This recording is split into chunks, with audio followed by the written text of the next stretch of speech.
नमस्कार, मैं आर.सी. मिश्रा उत्तराखंड मुक्त विश्वविद्यालय हल्द्वानी में प्रबंध अध्ययन विद्या शाखा का निदेशक हूँ। कोटा मुक्त विश्वविद्यालय के द्वारा शोध पर 2 दिवसीय कार्यक्रम जो कराया गया, उसके अंतर्गत शोध के संबंध में अभिवृत्ति पर बातचीत हुई। इस तरह की बातचीत को ही ये प्रयास किया जा रहा है कि किस तरह से हम शोध के प्रति किस प्रकार की अभिवृत्ति रखें। जब हम रिसर्च की बात करते हैं और हम ये देखते हैं कि रिसर्च करने के लिए एक अलग प्रकार की मनोवृत्ति चाहिए होती है। कुछ ऐसे विषय हैं जिन्हें बहुत ध्यान से देखा जाना चाहिए। हम अन्य लोगों पर दृष्टि डालते हैं कि उन्होंने शोध के प्रति किस प्रकार का रवैया अपनाया, किस प्रकार का उनका स्टैंड रहा। इस दृष्टि से हम अगर गांधी जी को देखें तो हमें लगता है कि एक बहुत बड़ा उदाहरण हमारे सामने है। एक शुद्ध 100% प्योर रिसर्चर की जो वृत्ति है वो गांधी जी में पाई जाती है। उनका सारा जीवन सत्य की शोध में लगा हुआ जीवन है। सत्य की खोज वास्तव में रिसर्च का बेसिक पर्पस है। एक तरह से रिसर्च का एक दूसरा नाम ही है सत्य की खोज। अब अगर हम गांधी जी के प्रयोगों पर ध्यान दें तो हमें ये पता चलता है कि उन्होंने सबसे पहली और सबसे महत्वपूर्ण बात ये कही है कि जो भी उनके प्रयोग हैं, उन प्रयोगों में उन्होंने एक वैज्ञानिक की दृष्टि से, एक शोधकर्ता की दृष्टि से प्रयास किया है, लेकिन जो उसके परिणाम आए हैं उन परिणामों के संबंध में उनका कहना है कि मैं अंतिम रूप से कोई भी राय बनाकर नहीं रख रहा हूं। क्यों? क्योंकि संभव है दूसरे प्रकार से शोध करने पर कोई दूसरे प्रकार के परिणाम आए।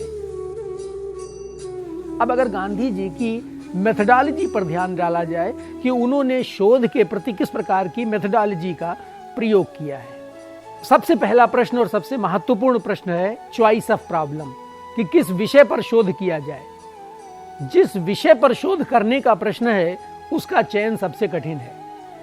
थोड़ा सा ध्यान देते हैं गांधी जी ने किन किन विषयों को अपने अध्ययन के लिए चुना। हम पाते हैं कि गरीबी है, वायलेंस है यानी हिंसा, अनएम्प्लॉयमेंट या बेरोजगारी है, शिक्षा किस तरह की हो, लोगों में किस तरह से विवाद हैं, किस तरह से तनाव हैं, चाहे वो व्यक्तियों के बीच में हो चाहे वो समूहों के बीच में हो। इसी तरह से जो सार्वजनिक स्वास्थ्य का प्रश्न है या जो सफाई का प्रश्न है, जो ग्रामीण सुधार का प्रश्न है, इन तमाम प्रश्नों को गांधी जी ने अपनी शोध का विषय बनाया और जीवन भर इस पर शोध किया।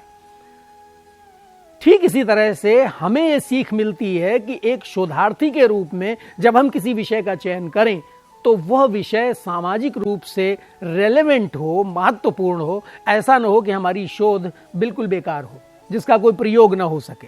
तो गांधी जी की मेथोडोलॉजी को और अगर हम आगे लेते हैं तो हमें पता चलता है कि अपने विषय के शोध करने में वो बहुत ही गंभीरता के साथ उस विषय का अध्ययन करते हैं। आज के एक रिसर्चर की भाषा में हम इसे कह सकते हैं रिव्यू ऑफ लिटरेचर। जो उपलब्ध साहित्य है उसका अनुशीलन किस प्रकार किया जाए। गांधी जी पूरी समस्या का गंभीरता से अध्ययन करते हैं, उसके लिए प्लानिंग करते हैं, उसका एक संगठन स्वरूप बनाते हैं और फिर उसका क्रियान्वयन करते हैं। इतना ही नहीं, शायद दुनिया के वो पहले शोधार्थी हैं जो परिकल्पनाओं का स्वयं अपने ऊपर प्रयोग करते हैं। चाहे वो सत्य बोलना हो, चाहे वो विशेष प्रकार का भोजन हो, चाहे वो भूखे रहना हो, फास्टिंग करना हो, चाहे वो सफाई का कार्य हो, चाहे वो अहिंसा का सिद्धांत हो या वो न्यासिता का सिद्धांत हो। इन सभी सिद्धांतों में गांधी जी अपनी शोध परिकल्पना का स्वयं अपने ऊपर प्रयोग करते दिखाई देते हैं, जो बहुत कम लोग इस प्रकार के हमें मिलते हैं।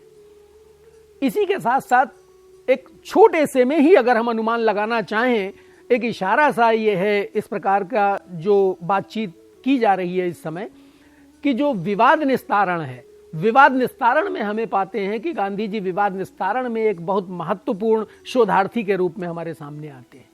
चाहे वो अस्तित्व का विवाद हो, चाहे वो ग्रामीण और शहरी का विवाद हो, चाहे वो पूंजी और श्रम का विवाद हो, चाहे वो धर्म और राजनीति का विवाद हो, इन समस्त विवादों के निस्तारण में निरंतर लगे रहने वाले व्यक्ति के रूप में, शोधार्थी के रूप में वो हमारे सामने आते हैं।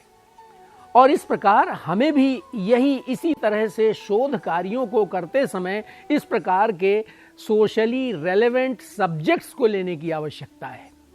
स्पिनिंग व्हील का जो वो देते हैं, स्पिनिंग व्हील या चरखे का जो उदाहरण प्रस्तुत करते हैं, वो उदाहरण एक प्रकार की ऑक्यूपेशनल थेरेपी है, अर्थात कार्य करते हुए स्वास्थ्य प्राप्त करने की प्रक्रिया।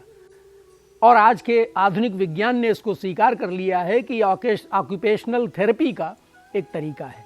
इतना ही नहीं, उनकी मेथडोलॉजी का एक और बड़ा अच्छा तरीका है, वो ये है कि प्रत्येक बिंदु पर वे तथ्यपरक हैं और निर्लिप्त हैं, यानी वो कहीं अटैच नहीं होते हैं उस चीज से। जब बायस की बात आती है, हमारे यहाँ लोग कहते हैं बायस को हटाया ही नहीं जा सकता।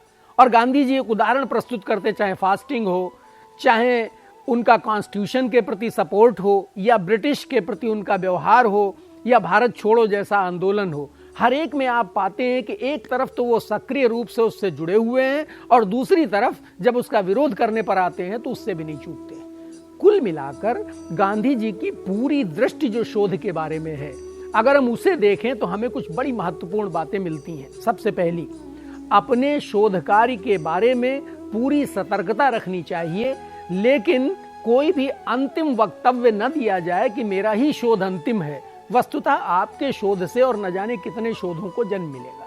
दूसरी बात जो हमें मिलती है वो ये है कि विषय का चयन इस प्रकार का होना चाहिए कि जो विषय है वो सामाजिक रूप से उपयोगी हो।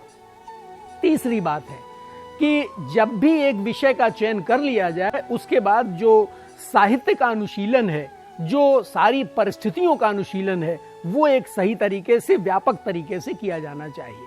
और आखिरी बात है कि परिकल्पना का परीक्षण जो किया जाए वो भी तथ्यपरकता के साथ किया जाए।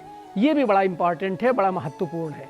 तो इस तरह से हमें ये ज्ञात होता है कि एक शोधार्थी के रूप में अपने को बनाने में गांधी जी से हम क्या सीख सकते हैं। धन्यवाद।